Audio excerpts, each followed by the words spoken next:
Did you know if you don't pay your HOA, they can actually foreclose on your home? I'm here with Shane Cox. Welcome back to Won't You Be My Neighbor? Shane, good to have you in the building. Thanks for having me, Brandon. Excited to be here. Give people a little bit of the background on how you got started, how long you've been a lawyer, and what you've mainly focused on. Sure. So I graduated law school 2015, which is now 9 years ago. And my very first 4 years of practicing law were all in HOA law and all dealing with HOA foreclosures specifically. There's a dispute in law that's kind of boring, but it was super interesting. People were able to buy homes for $3,000, $4,000, $5,000 and get those free and clear of any mortgage. So people were buying these houses because there was a confusion in law. But I was dealing with all kinds of HOA stuff, but mostly about foreclosures, like you mentioned. Yeah, and how do you guys feel about that? Not just you in general, but how does the law world feel about people losing houses to foreclosures? Is it kind of like you should know the rules better? Is it something that you guys are trying to fight against? Is it something you're trying to educate people about? So in that time, I was more on the HOA side. And as a lawyer, it's always, hey, who hires you is who, Yes. you're representing. Of course, And so you of kind of course. suspend personal belief. So Of course. it is it's incredibly crazy. Nevada is specific, one of the states where an HOA can foreclose. I know Utah, they cannot. It's just a personal debt you have. Yeah.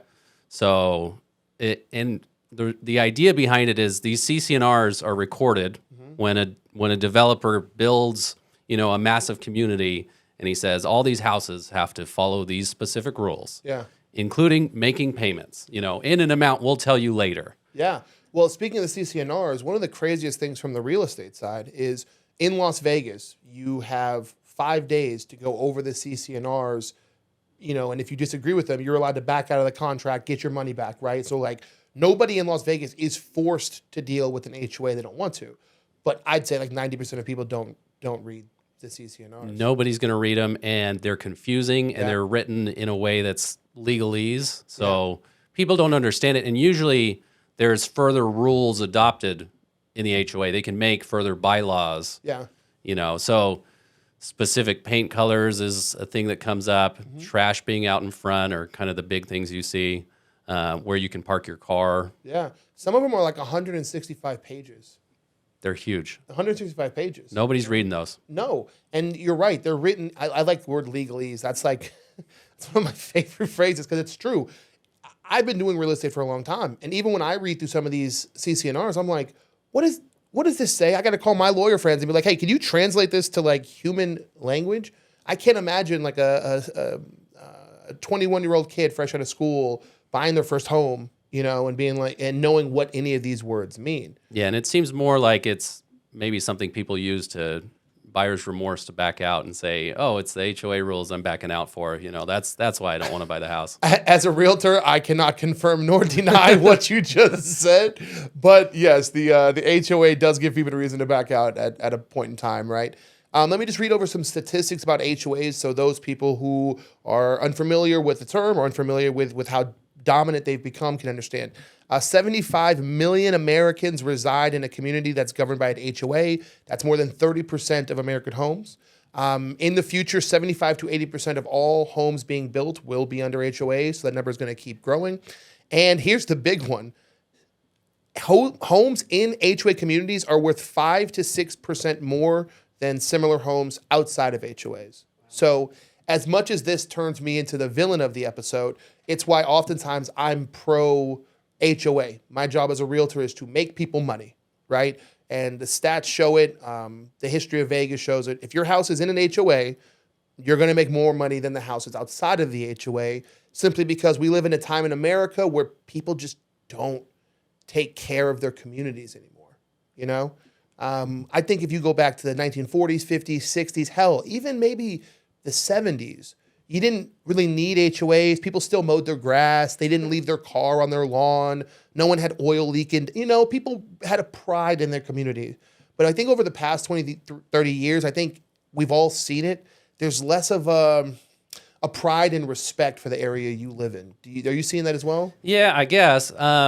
I personally do not like HOAs. I do not live in an HOA. After working in them for 4 years, you see the issues and you see kind of the prototypical board member is an older guy or older girl that is retired, and they are going to be the HOA police and go around and look at what's wrong and then call their management company and say, send them a letter, tell them to fix this.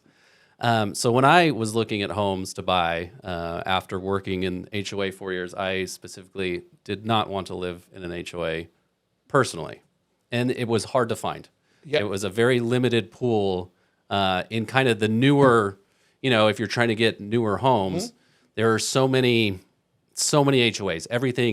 Everything being built basically right now is maybe even multiple HOAs. You have a big master HOA, and then you have a sub HOA, and you have to follow all of the rules and pay them all. Yes.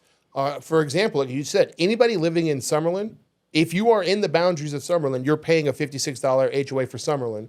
And then if you live in a gated community, you're paying that too. So you have 2 HOA bylaws that you have to read through, know, and oblige, or like you said, there's a chance they're coming for your home. Have you ever were involved in a case where an HOA was coming after somebody's home? Yes. Really? Many. Yeah. No, I was involved in a company that even did the collections foreclosure process of that. So your mortgage company can do a non-judicial foreclosure, which means they don't have to file a lawsuit against you. They can choose to file a lawsuit against you. It's their choice. They can do it non-judicially, which means not through the court, or judicially, which is through the court. The HOA also can do a non-judicial foreclosure. They can just send you notices. They can file a lien against your house, and everything has a cost, and they put that cost on everything. So all of a sudden, if you even have like a $30 annual HOA fee, it could go up to thousands of dollars, tens of thousands of dollars that you have to pay back. When do they...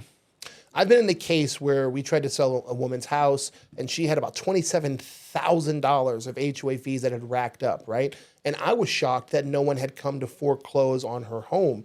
What is the trigger? Are HOAs allowed to decide on a case-by-case basis? Yeah, HOAs do decide on their own, and they usually have vendors that they use. And usually on that list of vendors is a collection company. And usually they have rules. These board members are volunteers, so they're not really like looking at it day to day. They hire a management company that I'm sure you've dealt with, and the management company kind of has their process. Yeah. So it could be, hey, 90 days past due, send out that first letter. Tell them they're past due, and charge $100 for that letter too. And the late fees. And then if it remains past due, whatever amount of time we decide, then it goes to the collection company. Then the collection company sends a letter. And if nothing happens, then they'll file a lien. And then the next step is a notice of default and election to sell. And they have to send that to your mortgage company. Mm-hmm. And then sometimes the mortgage company will pay it off and just add that on the back end of your mortgage. Sure, because the mortgage company would rather not have the house. They just rather not have the house foreclosed on. They don't want it to go through foreclosure because they could lose out money on that. So. Yeah, it's that's funny enough, that's one of the big reasons I tell people to buy homes is now the mortgage company is they're kind of in the game with you, right? Yes. If that house tanks, their investment in you is going to tank with it, right? They want to make sure you're on time with your HOA. They'll pay the taxes for you because we're worried tax man's going to come take your house. Yeah. And we're going to make sure you have insurance if anything happens to your house. I know you can't say any names, right? Because your profession, but did you ever work with an HOA that you felt was kind of like targeting foreclosures, was almost, hope is the wrong word, but was kind of like, I can't wait to foreclose on this one? Your question just is insane. I don't know if you've heard, in the early 2010s, there's been a lot of issues with HOAs over the years here. Yeah. And there were some attorneys who were kind of involved with HOAs and kind of pushing them to certain vendors, so they got kickbacks. Oh, yeah.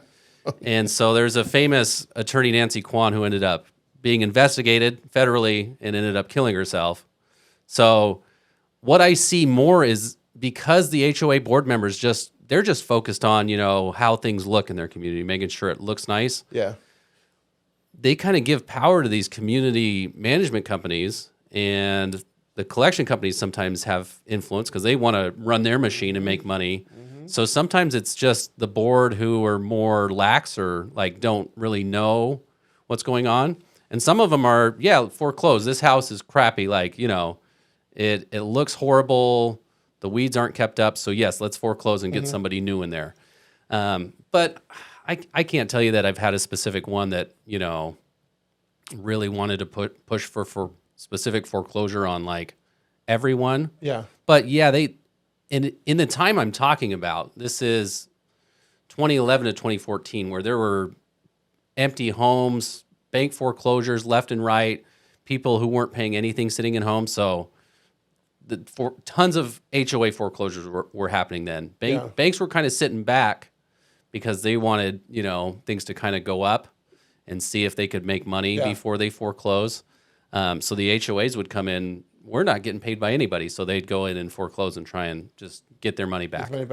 Speaking of money, 57% of people say that they don't like HOAs, and the fees are the number one by a wide margin. Why?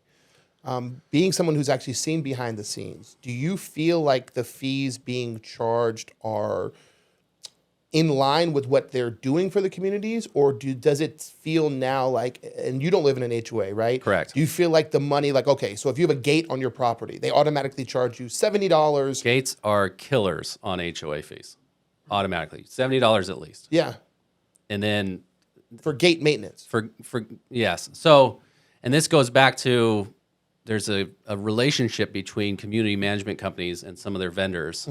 And these vendors, they wine and dine these community management companies to try and, have a good relationship there. They'll bring them food, they'll bring them stuff, just to have that relationship. Oh, like a little lobbyist going on. Yeah. Okay. So, when the HOA board is voting and the community manager, who they like, say, I really like this company here. They're a good company. They're solid.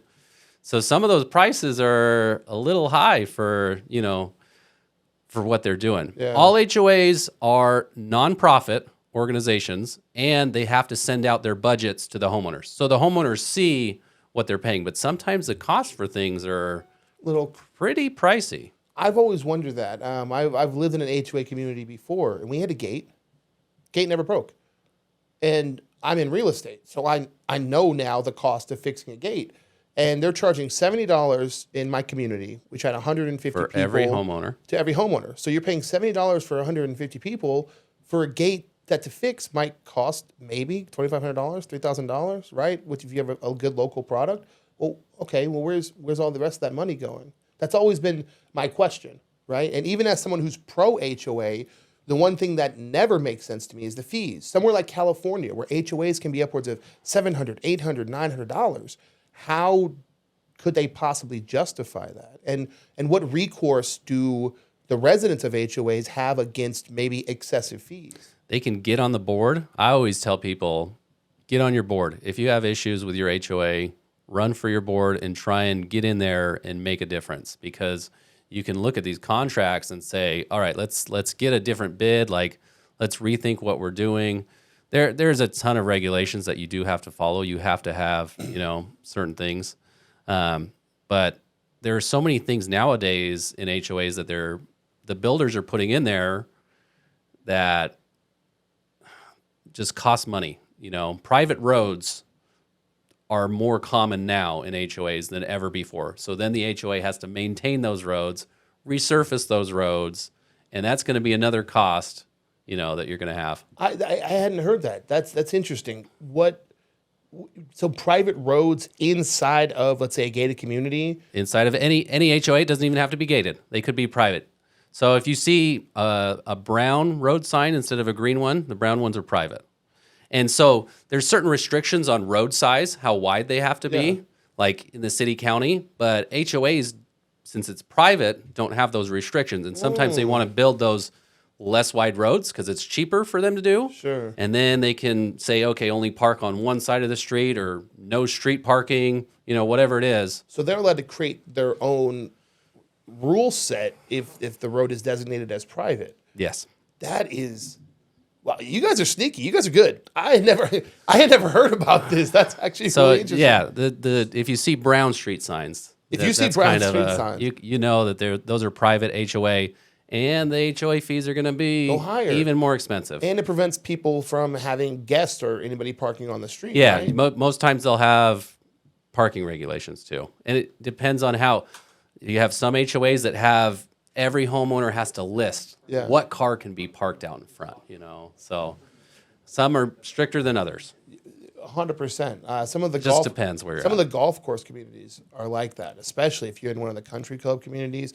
They're very specific about tracking guests, how many guests, what kind of car they drive, where they park.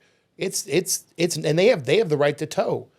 Yep. They have the right to tow. You can get your guests can get their car towed out of the community. And it's crazy because even through all of this, even though everything we've said has been about the cons of HOAs, it's still something I support. And here's the reason why. By percentage, what people say they love HOAs for is, right? Because 70% of people who live in an HOA say that they like the HOA, right? They say landscaping is the big one. 52% of people don't want to do their own landscaping. They like that the HOA covers that for them, right? Sidewalk maintenance, play areas, community pools, outdoor spaces, community security, pest control.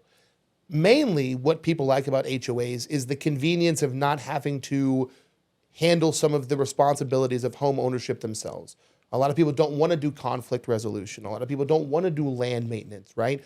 Like our addiction to convenience is the cause of the rise of HOAs, right? You can have a pool and only pay 1% of the cost of that pool. Right? That's kind of cool. You just got to deal with your neighbor's kids peeing in it. Yeah.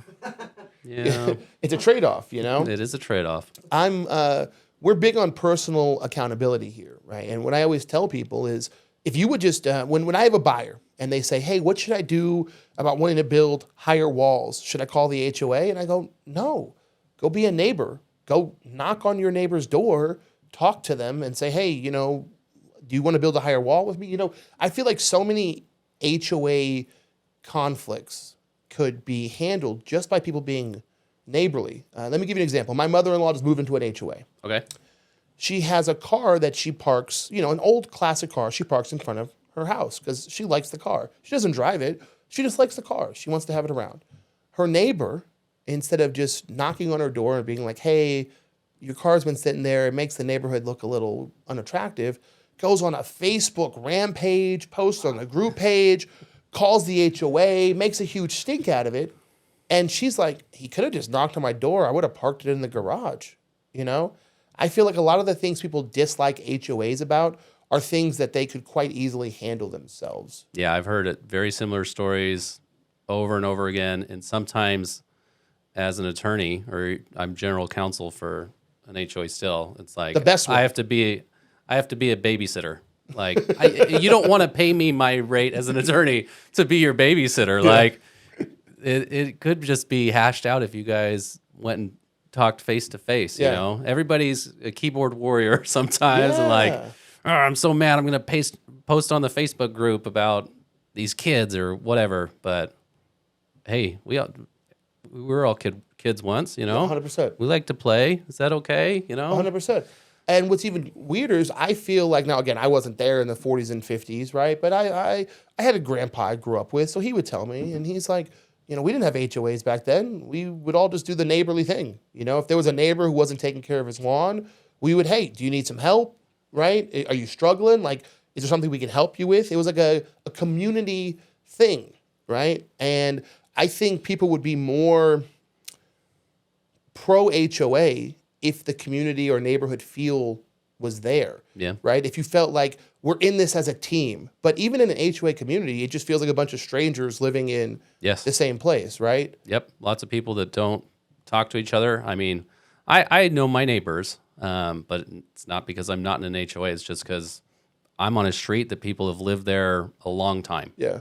And I've talked to I know everyone on my street. We have like 14 houses on my street, and I know every single one. I've seen them for years.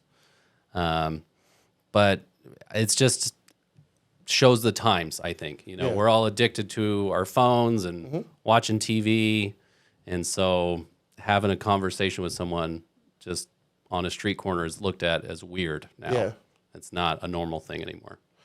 It's weird how HOAs function a lot like politics do, right? We're like getting on the board, you got to like rally votes. Yep. I just moved into a new community, and the people running for HOA president are all like rallying votes, and they're whipping up votes. They're calling people, they're trying to get on the board, and then they kind of want to like hand select the other members who are in agreement with them, and it really it's interesting, but it's like a little mini political system in your community, and it's understandable why a lot of people don't want to engage with that. But like you said earlier, it's very important that they do.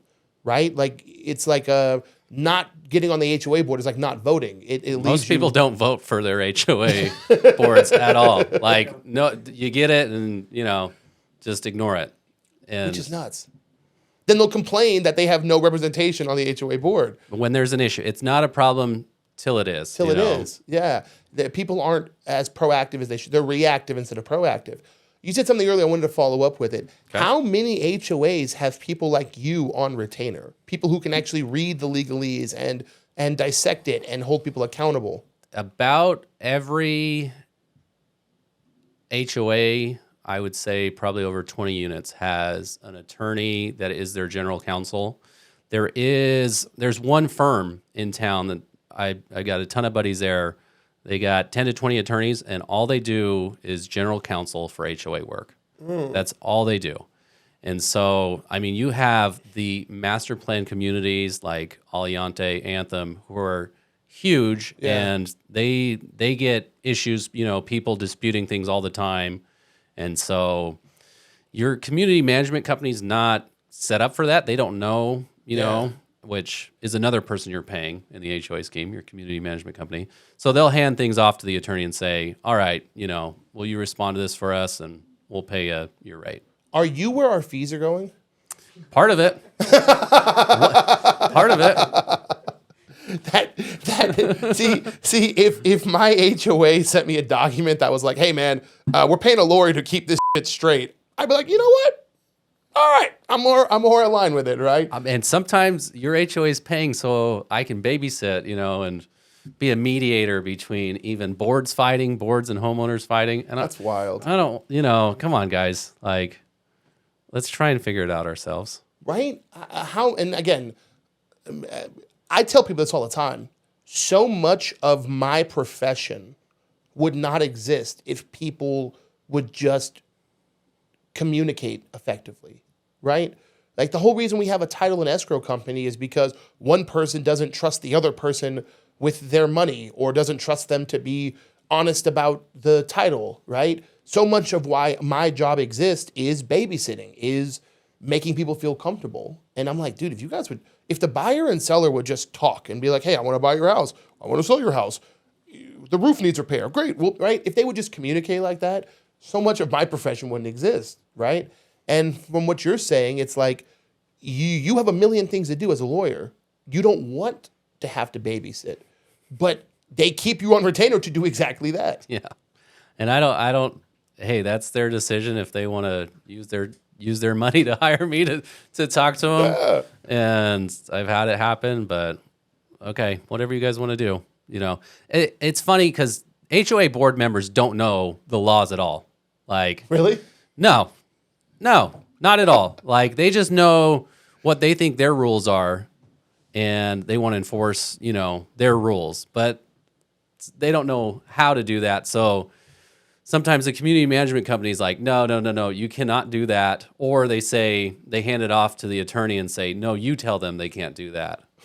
So if someone actually read through the CC&Rs and educated themselves, they would most likely know more about the rules than the board members do. Most times. It's like when you're a kid and you think the adults have it all figured out, and then you become an adult and you're like, nobody's got anything figured out. Yeah. This is the same thing with the HOA board members. They have heard things, but they just come in and they're looking at fines. There's no education process that there's required to be an HOA board member. Yeah, right. So they're just shooting from the hip. 100%. But again, it goes back to your earlier point of why people need to be proactive in their HOAs. I think every HOA can be manageable, maybe not for the whole community, but for you as nothing's good for everybody, right? There's always going to be some cantankerous person who wants to be left alone or whatever. But I think you can make HOAs valuable for you if you just run for the board, if you just make yourself involved, right? At the very least, and again, this is going to sound bad, but at the very least, if you're on the board, the other board members are going to leave you alone, right? There's a good chance the other 4 board members are like, oh, his trash isn't out this week, but we know Carl, he's a good guy, right? At the very least, show your face, make yourself known, make it hard for them to come down on you so harshly. Yeah, you get paid nothing to do it, and it takes a ton of time. So, I mean, I can understand people not wanting to be on a board, but if you're at the level where, you're coming to a potential attorney, because I've sued HOAs before too, and you think that, your HOA is targeting you or something, definitely make sure you're up on your rules. Everybody goes into the situation knowing they live in an HOA. Yeah. It's not a secret. You know that there's rules. So, take some responsibility, self-responsibility there, and know what the rules are, and make sure you're following them. You have to not have violations normally to be on the board. You have to be kind of clean, not in arrears, not behind on your payments. So make sure you know what's going on. I'd say get involved. If you have an issue, get involved. I've had a buddy who, hey, they're going to install these security cameras in my HOA because they don't feel safe. Yeah. But the cost is this, and it's going to cost me this. Yeah. I need to get on my HOA board to try and dissuade them from doing that, because is that really worth it? We can all get our own cameras. If you feel it's a need, you can get your own security camera. So there's always issues that people think are important, and sometimes your board doesn't represent your opinion either. Yeah.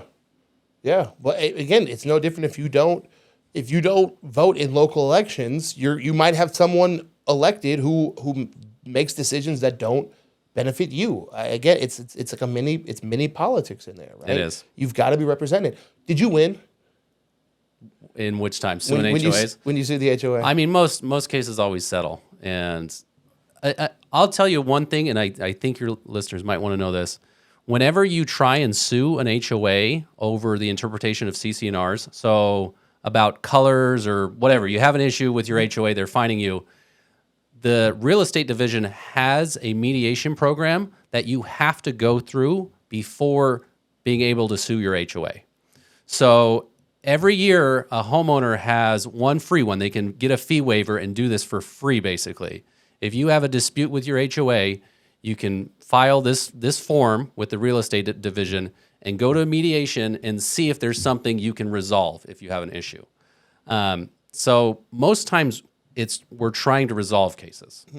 Usually cases settle without having to go to a trial, arbitration, or whatever.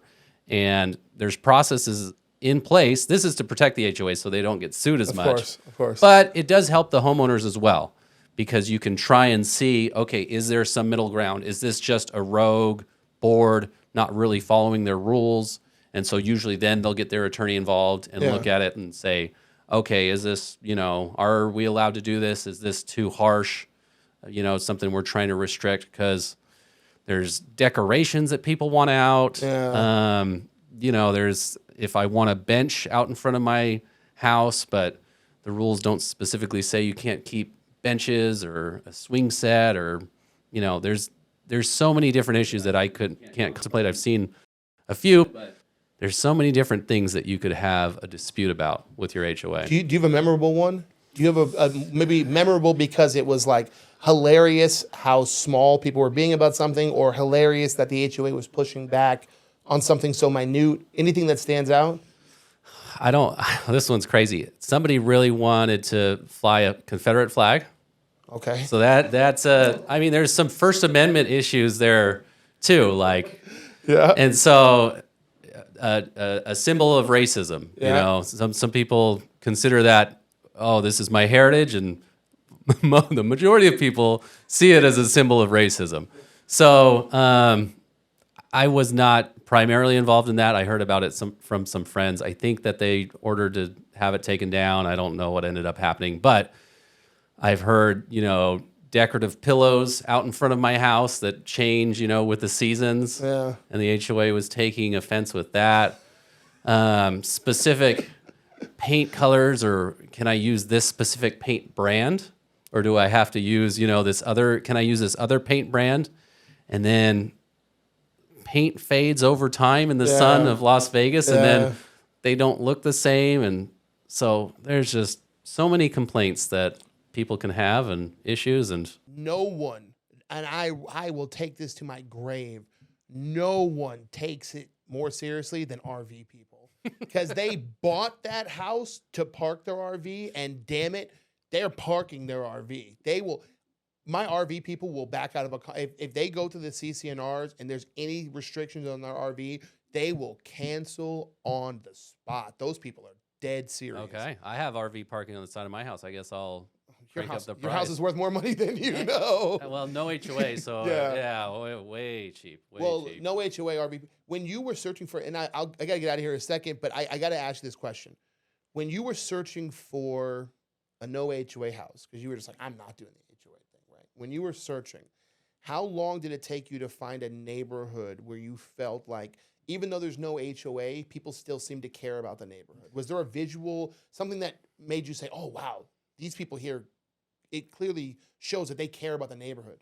So I think homes are a reflection of when they're built. And so, like, if you look at old houses built in the 50s, 60s, 70s, there's big front yards sometimes too. So my home that I have was built in the 90s. So it looks like an HOA kind of track. So there's no room for somebody to be, parking their car out front. I just honestly, I kind of lucked out. Like, we put in one offer on one house and we bought the one house. Damn. And so it kind of just fit for us. It fit the bedrooms for my family and the size and everything. So we found this one house, no HOA, 3-car garage, which I really wanted, and put in an offer, went back and forth a little bit, and that was it for me. So it was for me, it was super easy. I got lucky, blessed, whatever, but it worked out great for us. I didn't have to look very long at all. But because I had been looking at homes, for a while, and I'm very aware of the real estate world as well. Especially, I was primarily working in HOAs at that time, so I was aware of how these things worked, where I was kind of looking. I knew some of the specific HOAs and where to avoid. Yeah. So I was looking at something very specific, and it just clicked. We just got super lucky on ours, but that's not the story commonly. So did you enjoy the negotiations? I've dealt with a few lawyers for real estate, and man, they love the haggle, man. They love the negotiations, even if they don't really want the washer and dryer. They're like, ask for it. I just want to negotiate. No, I didn't. It was whatever. I mean, at the time, I thought I was paying a ton of money, and then looking back now, I'm like, man, I wish I bought even more house then. But no, I wasn't too. They had no offers for months, so I knew we were going to get it. It was just a matter of what price. We'll have the finer details. Yeah, and we were going to rehab it all anyway, so we kind of gutted it. So what was inside didn't really matter to me. We took out everything. So, would you ever live in an HOA community again? Like, let's say you sell this house for whatever reason, you guys want to upsize, downsize, whatever, change parts of the city. Is there an HOA, or would you ever consider living in an HOA again? Yes, I would be okay with it. I would try to. You have a list of wants, right? I think people have a list of wants. My want would be no HOA, but it wouldn't be the deal breaker for me. There would be other things I'd put above it. But I would look kind of near where I'm at in the Lone Mountain area, and there are a lot of non-HOA homes, or there's very small HOAs, like there's 4-house communities or 6-house communities, Yeah. because developers will build a lot smaller areas where in that instance, that is a neighborly thing. Like you have to know these other, because there's only 4 or 6 of you, and you're all, usually they don't hire community management companies because it's like they want a minimum amount, and it's like you want that amount for just the 6 of us. Yeah. No, it's fine. One of us will figure it out. So in that instance, you'd have to know your neighbors. So I would do, I mean, this would be like a forever home, like, you know, at $1 million+ is what I the only thing I'd look at if I were to move, because my house is great. I love it. But if I were to move, it would be, you know, something lasting forever. So I would look up public records. Okay, who owns these houses? You know, what do they work in? So I know who these guys are. Like I would do the research personally. That's some good advice, you guys. He said they're public records. You can look into these things. Everybody calls me a nerd, but when I hear about, okay, this is your address, you know, I can go to the assessor's office and see, okay, who's the listed owner. If it's in an LLC, I can look up who the officers are of that, you know, LLC. I can see who owns what. And then you can go and look and see if a house is free and clear. You can go to the recorder's office, look what the recorded documents are. If there's an HOA lien, you can look up that. Like, you can look up a lot of stuff on people publicly. Yeah. And people think I'm weird, but I just like to do my research, okay? Of course. It's better to be proactive than reactive, always, 100%. And if anybody's looking for homes, similar to Shane, Lone Mountain, Tule Springs, Henderson, and what I like to call Midtown, so everything like east of UNLV, these are the big no HOA areas. Spring Valley as well. Yep. Those are like, if you're looking for a house with no HOA, but you're looking for like quality neighborhoods, those are the 5 I would start. Henderson is really big on no HOAs, especially when you get to like older versions of Henderson, closer to Water Street, Fremont, that kind of stuff. Right. It's very small because everyone that's building is kind of going up with HOAs. Yeah. Clark County is very limited in space. So if there's something that's going to get built, it's probably going to be through a developer, and they're going to establish an HOA. Immediately. If you're looking for a new build, you're going to have an HOA. I have people from California like, hey, I want a new house with no HOA. Well, then stay where you are, because we don't have them here. It's just not going to happen. Right? We have a limited space, and the city and county are going to give, the developers are incentivized to make HOAs because they can get things done faster. They don't have to wait for certain approvals. Okay, now I have to follow up on this. Cut out whatever earlier, because I need this. Why are the builders what is the incentive for both the county and the builder? You have to get local approval for, you know, everything to get roads built. We go back to that. If you want to wait for the city county money, you have to get approval for that and go through those processes, and they're not, you know, night and day. So if you want to get everything up quicker, you just put it on the HOA, and people do like those community elements, you know, a community park. So people don't say no to HOAs. They still buy in them. So until they're incentivized not to, then the builders are going to keep setting up these HOAs, and they're going to establish them. And some developers might be even linked with an HOA community management company. And so they're going to continue to make money on that end too. So there's layers to it. This is why I like talking to lawyers, man, because you guys get to see like it. The answer is always what I call the hookup system, right? We call it lobbying now, but like it's the hookup system. There's always somebody getting paid on the back end for hooking somebody else up with a job, right? Like, oh, hey, we'll build this community, and then we'll hire you guys as community managers, and it's always like a partnership deal. There's always somebody profiting off of whatever decision they're making. Yep. And the board does have the decision later to go with a different management company, and they can, but it's just sometimes easier. They don't realize, and they'll just stick with a company. Same one. And there's some connections there between developers and community management companies. I think communities don't realize how much power they actually have. I think so many people go around feeling powerless, like there's nothing they can do. And you're like, dude, go to mediation, join the board, replace your community man. There's things that you can do that most people aren't aware of. And I thank you for highlighting this. I really hope that the people who watch this take the advice, because you, as a lawyer, it's hard for you to give advice because, like you said, you work for whoever's hired you. But I think you have given very good advice to people on how to research where to move, what to look for no HOAs, what to look for if you're in an HOA. There's been a lot of really great advice on this, and I hope you guys have been paying attention. I hope you rewatch this. If you guys have any comments, you're most likely going to have to direct them at Shane, but I will make sure if you guys have any comments that I will try to ask him your questions directly and get you guys answered.